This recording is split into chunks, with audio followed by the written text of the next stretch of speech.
Os invito a abrir vuestras Biblias en Filipenses capítulo 1. Vamos a leer en esta epístola que venimos estudiando durante los últimos meses este pasaje precioso en el capítulo 1, comenzando en el versículo 27 hasta el final, aunque nuestro texto de esta tarde son los versículos 29 y 30. Filipenses 1, versículo 27. Dice así la palabra de Dios: solamente comportaos de una manera digna del Evangelio de Cristo, de modo que ya sea que vaya a veros o que permanezca ausente, pueda oír que vosotros estáis firmes en un mismo espíritu, luchando unánimes por la fe del Evangelio. De ninguna manera amedrentados por vuestros adversarios, lo cual es señal de perdición para ellos, pero de salvación para vosotros, y esto de Dios. Porque a vosotros se os ha concedido por amor de Cristo, no solo creer en Él, sino también sufrir por Él, sufriendo el mismo conflicto que visteis en mí y que ahora oís que está en mí. Hasta aquí la lectura de la Escritura en esta noche. Después de haber visto el mandato a los creyentes, el mandato de vivir una vida digna del Evangelio, una vida consistente con el Evangelio, coherente con el Evangelio, el apóstol clarifica cuál es la meta para los creyentes. Y no es otra que la de permanecer unánimes en un mismo espíritu. Y eso pasa por combatir y por resistir. Por combatir por la fe. Esto es, defender la verdad de la Escritura. Y resistir la división. Esto es, resistir a aquellos que puedan o que pretendan dividir la Iglesia. Muchas veces lo pretenden de manera sutil, de manera inadvertida, pero constante, por medio de la murmuración o de la queja o de la arrogancia o de la manipulación, como veíamos brevemente en la epístola de Judas la vez pasada. Pero el texto no termina aquí. Además del mandato y además de la meta para el creyente, el apóstol va a hablarnos a continuación de la motivación para el creyente. Y esto es lo que nos encontramos en los versículos 29 y 30 de este capítulo 1 a la epístola a los Filipenses. Pablo escribe algo muy significativo en este contexto. Versículo 29, dice ahí: porque a vosotros se os ha concedido por amor de Cristo no solo creer en Él, sino también sufrir por Él. Esta expresión os es concedido o se os ha concedido, podemos traducirla literalmente de esta manera: se os ha dado por gracia, gratuitamente, como un regalo. Y hay un detalle que no podemos pasar por alto, y es que el verbo está en voz pasiva. Esto es, el sujeto recibe la acción, no la realiza. En otras palabras, no es lo mismo conceder un regalo que el que te hayan concedido un regalo. En este caso, dos regalos. Dos regalos tremendamente significativos. El énfasis es muy claro. El apóstol nos dice aquí que, por un lado, la salvación es un regalo y, por otro lado, el sufrimiento es un regalo también. La mayoría de los que estamos aquí probablemente estamos de acuerdo con la primera parte. La salvación es un regalo de Dios. Un regalo de la gracia de Dios, dice Efesios 2:8, porque por gracia habéis sido salvados por medio de la fe. Y esto no de vosotros, sino que es don de Dios, es un regalo de Dios. No por obras, añade el apóstol, para que nadie se gloríe. Sin embargo, sí, asumimos con gozo este primer regalo, aunque algunos quieran darle más importancia al hecho de desenvolver o de abrir el regalo que al regalo en sí mismo. la cosa no se queda aquí, dice el apóstol. Porque a continuación Pablo nos ofrece una perspectiva que podríamos decir pasmosa, provocadora y que necesita ser entendida correctamente. Dice el texto, versículo 29, no solo creer en Él, sino también sufrir por Él. En esta vida a veces sufrimos a consecuencia de nuestras acciones o aún por causas totalmente desconocidas, porque vivimos en un mundo caído y no debemos olvidar esto. El mal forma parte de nuestra realidad, aún de nuestra experiencia como creyentes que están siendo santificados, que están siendo moldeados, cincelados a la imagen de Cristo. Y confiamos en la sabiduría de Dios y descansamos en la voluntad de Dios para con nosotros. Y anhelamos vernos libres de este cuerpo de muerte que todavía lucha con su vieja naturaleza. Pero este pasaje nos habla de un tipo de aflicción, de una clase particular de sufrimiento que no es consecuencia de nuestro pecado, ni de acciones desconocidas o difíciles de explicar, sino más bien es resultado de nuestra posición en Cristo. Esto es lo que señala el versículo 29. Dice ahí, por amor de Cristo, no solo se os ha concedido el creer en Él, sino también el sufrir por Él. Por amor de Cristo, o por causa de Cristo. Claro, los hermanos filipenses estaban al tanto de cuáles eran los sufrimientos de Pablo por amor de Cristo o por causa de Cristo. En primera persona habían sido testigos de ello. El capítulo 16 de Hechos nos informa que después de haber parado primero en otros lugares, Pablo llega a la ciudad de Filipos. Y al principio se genera una cierta expectación, pero a partir de un momento determinado, cuando escuchan enseñar, predicar y obrar a Pablo, dice el texto en Hechos 16, que la multitud se levantó a una contra ellos. Esto es, contra Pablo y los creyentes en Filipos. Y dice el texto que los magistrados superiores, rasgándoles sus ropas, ordenaron que lo azotaran con varas. Y después de darle muchos azotes, lo echaron en la cárcel. Y dice el texto también que ordenaron al carcelero que lo guardara con seguridad. Y añade, el cual, habiendo recibido esa orden, los echó en el calabozo interior y aseguró los pies en el cepo. Fijaos qué manera o de qué manera estaba siendo Pablo tratado por amor o por causa de Cristo. Este Pablo, no solo los que fueron testigos de ello, sino que él mismo, por supuesto, nunca olvidó lo que le había sucedido en Filipos. Y esta era una de las historias que él refería a otros cuando hablaba de este asunto. Algún tiempo después, en su primera carta a los tesalonicenses, en el capítulo 2, versículo 2, dice a los hermanos que los visitaron o que fueron visitados por Pablo después de haber sufrido y después de haber sido maltratado en Filipos. Fíjate, el apóstol recordó la vez que llegó a ellos, pero también recordó que antes de llegar allí había sufrido y había sido maltratado en la ciudad de Filipos. Tristemente, lejos de ser algo puntual, este tipo de actuaciones en contra de Pablo eran algo habitual, lo más común del mundo, podemos decir. De hecho, no nos olvidemos que Pablo redacta esta carta desde la cárcel de Roma.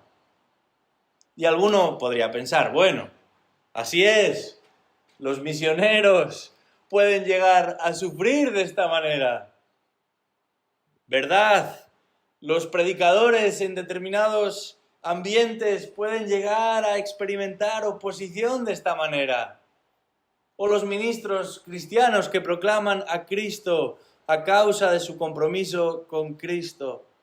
Sin embargo, Pablo advierte a los creyentes aquí, en nuestro texto, en esta noche, que este tipo de oposición o de rechazo, esta clase de aflicción que resulta de el amor de Cristo no es algo únicamente reservado para apóstoles o predicadores o evangelistas o pastores. Esto es algo, dice el versículo 30, que Dios da, concede, regala a todos sus hijos en cierta medida. Dice el versículo 30, sufriendo vosotros el mismo conflicto que visteis en mí y que ahora oís que está en mí. Varias veces a lo largo de esta epístola, Pablo ha hablado o ha señalado o se ha referido a los filipenses como participantes juntamente con él. En el capítulo 1, versículo 5 dice que son participantes del Evangelio. En el capítulo 1, versículo 7 les dice que son participantes de la gracia. En el capítulo 2, versículos 17 y 18 habla de los filipenses como participantes del gozo. Y ahora se refiere a ellos también como participantes, en este caso, de la aflicción a causa de Cristo. Y no habla de algunos creyentes, sino que se refiere a todos los creyentes. Por el hecho, dice Pablo, de pertenecer a Cristo, a todos los creyentes les corresponden también estos dos regalos. El creer en Él, sí, pero el sufrir por Él. Y debemos entender bien lo que el apóstol Pablo está queriendo decir, cuál es su argumento, porque lejos de advertir acerca de esto como si fuera un castigo o como si fuera un examen, el apóstol insiste en que se trata de un regalo de Dios. Y ahí, precisamente ahí, se encuentra la motivación para afrontar el mandato de vivir de una manera digna del Evangelio sin importar el qué suceda. Precisamente ahí se encuentra ese enunciado de avanzar hacia la meta de mantener la unidad del Evangelio, sin importar ante quién tengamos que presentarnos. Pero hay una pregunta clave que hay que responder. ¿En qué medida o de qué manera o en qué sentido afrontar esta aflicción por causa de Cristo, este sufrimiento a causa del Evangelio, va a resultar en una motivación para el creyente? ¿Cómo es que me voy a motivar a obedecer ese mandato de vivir una vida agradable a Dios y a perseverar en esa meta que es la de mantenernos unidos en Cristo? Bueno, en primer lugar, afrontar la aflicción por causa del Evangelio confirma la verdad del Evangelio. Esto nos motiva. ¿Por qué? Porque cuando experimentamos aflicción, la palabra de Dios se confirma. Esto lo había anticipado Jesús mismo en el capítulo 15 de Juan, versículos 19 en adelante. Si fuerais del mundo, el mundo amaría lo suyo. Pero porque no sois del mundo, antes yo os elegí del mundo, por eso el mundo os aborrece. Acordaos, dice Jesús, de la palabra que yo os he dicho: el siervo no es mayor que su señor. Si a mí me han perseguido, también a vosotros os perseguirán. Si han guardado mi palabra, también guardarán la vuestra. Mas todo esto os harán por causa de mi nombre. Exactamente lo mismo que está diciendo el apóstol Pablo en Filipenses. Y añade Jesús: porque no conocen al que me ha enviado. Pero lejos de desanimarnos, esto debe motivarnos. ¿Por qué? Porque podemos confiar en la Escritura. Porque la palabra de Dios nunca exagera, ni se queda corta, sino que en todas sus afirmaciones encontramos una perfecta correspondencia con la realidad, con lo que ha de suceder también en este asunto. Y esto es un regalo del cielo. No hay nada ni nadie que nos diga la verdad del modo en el que Dios nos la ha revelado en la Escritura. También en cuanto a este tema, a algunas personas les gusta solo escuchar cosas buenas, ¿verdad? ¿Os han preguntado alguna vez, qué prefieres que te cuente primero? ¿Lo bueno o lo malo? ¿Por dónde empiezo? Bueno, la palabra de Dios nos cuenta lo bueno y lo malo, lo agradable y lo desagradable, y siempre con una perfecta correspondencia con lo que ha de acontecer. Y esto es un regalo del cielo. Por otro lado, en segundo lugar, esto nos motiva porque afrontar la aflicción por causa del Evangelio confirma que Dios es soberano. La misma mano con la que Dios concede la salvación gratuitamente. Es la misma mano con la que Dios aprueba el sufrimiento por causa del Evangelio a los suyos. ¿Significa esto que hemos de perseguir o de buscar el sufrir, el pasarlo mal? Por supuesto que no. De la misma manera que la salvación genuina es un regalo de Dios que Él opera por medio del Espíritu Santo, la persecución por causa del Evangelio solamente ocurrirá cuando Él así lo determine. En un texto que veremos próximamente en el capítulo 10 de Mateo, el Señor Jesucristo señala que todos los cabellos de nuestra cabeza están perfectamente contados. Todos para los que tengáis mucho o todos para los que tengamos poco, no importa, perfectamente contados. Aquel que no se fatiga ni se cansa, está al tanto aun si de un pajarillo insignificante se cae de los cielos al suelo. Él sabe todo lo que acontece en el universo y no solamente lo sabe, sino que responde a su perfecta, agradable y buena voluntad. Y esto es un regalo del cielo.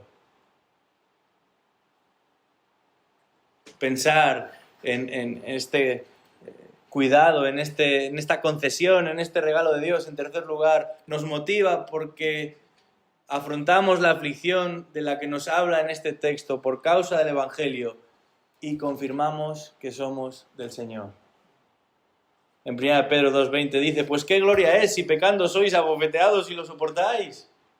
Mas si haciendo lo bueno sufrís y lo soportáis. Esto ciertamente es aprobado delante de Dios. Pues para esto fuisteis llamados, añade Pedro, porque también Cristo padeció por nosotros, dejándonos ejemplo para que sigáis sus pisadas. Pedro no escribió esto sin conocimiento de causa, como algo que otros tendrían que afrontar. Lo había experimentado en sus propias carnes. Por ejemplo, en el capítulo 5 de Hechos, junto con Juan, a partir del versículo 40, se nos dice que azotaron a los apóstoles y les intimaron que no hablasen en el nombre de Jesús.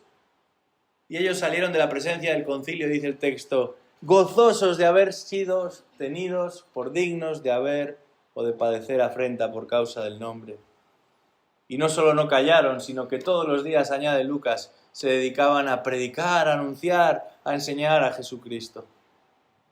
¿Te crees que los latigazos que recibieron Pedro y Juan no dolían? ¿Piensas que Pedro era un superhombre esforzado y valiente? Por supuesto que no. Sin embargo, cuando entendemos esta verdad bíblica, como Pedro lo entendió con el paso del tiempo, la aflicción, sin dejar de ser dolorosa, se afronta con el gozo de saber que somos suyos. Y eso vale más y cuenta más que cualquier latigazo. Estos que unas semanas antes habían abandonado al Señor Jesucristo por temor, ahora se gozan en ser castigados a causa de su nombre.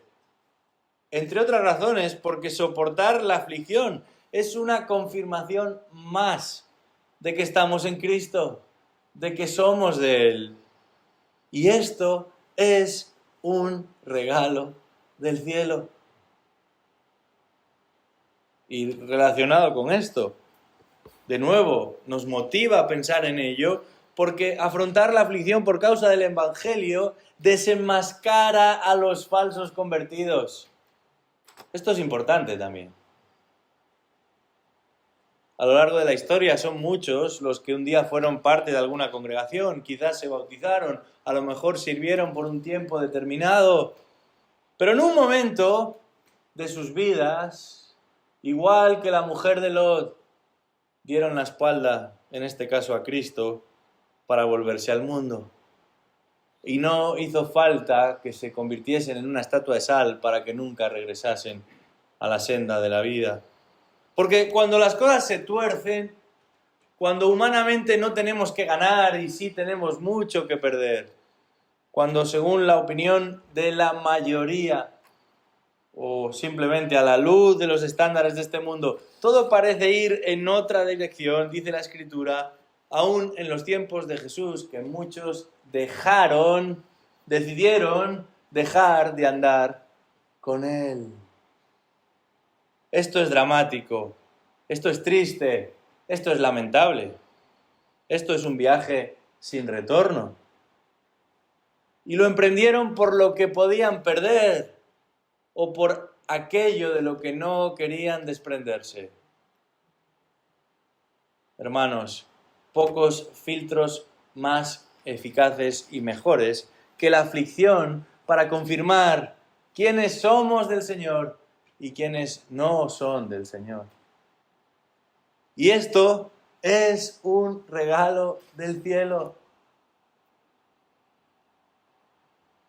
Hay un quinto elemento que nos motiva como resultado de lo que estamos viendo a afrontar la aflicción por causa del Evangelio, y es que esto supone un testimonio para este mundo caído.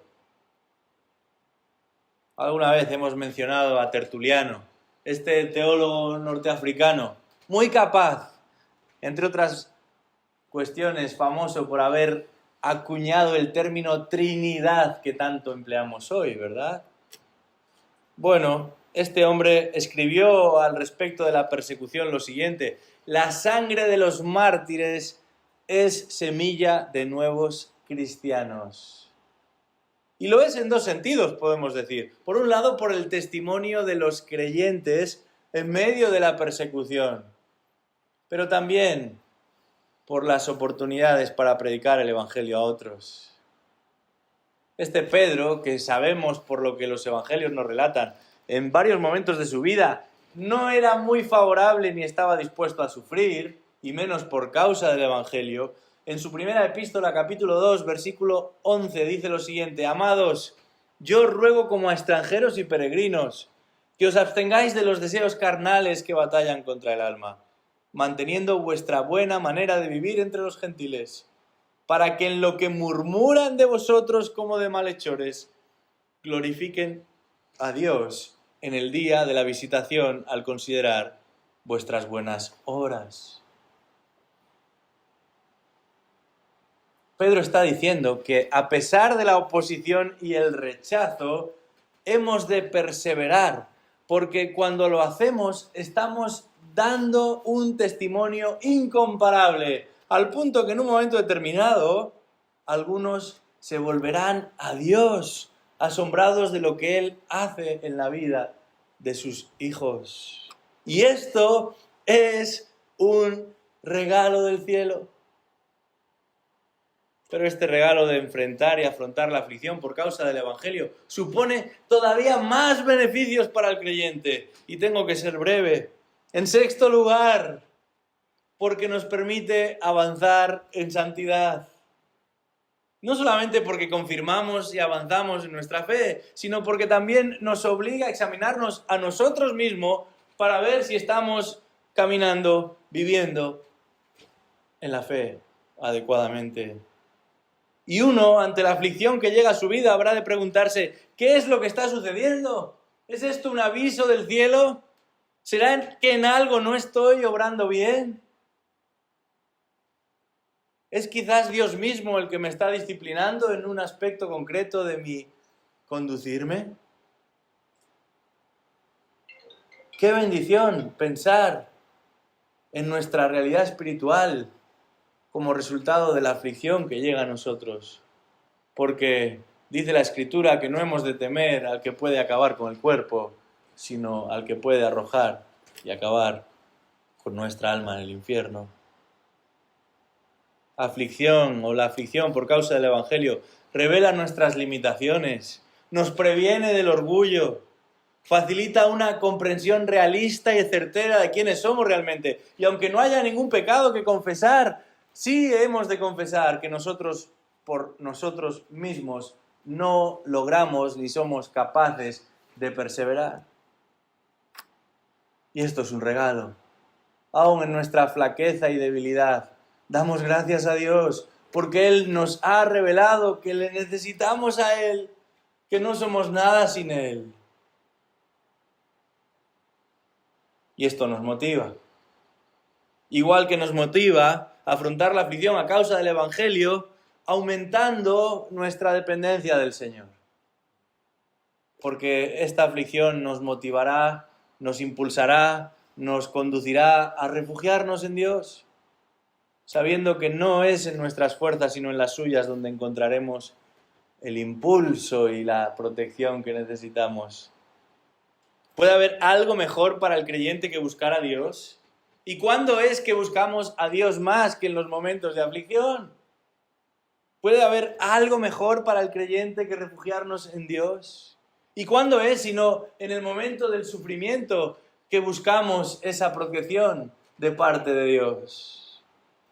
Cuando la aflicción nos mueve a esto, la aflicción es un regalo del cielo. Hermanos, dejemos de contemplar la realidad como este mundo la contempla y comencemos a ver la vida y, por supuesto, la vida en Cristo Jesús como Dios la ha preparado y diseñado y revelado para con sus hijos.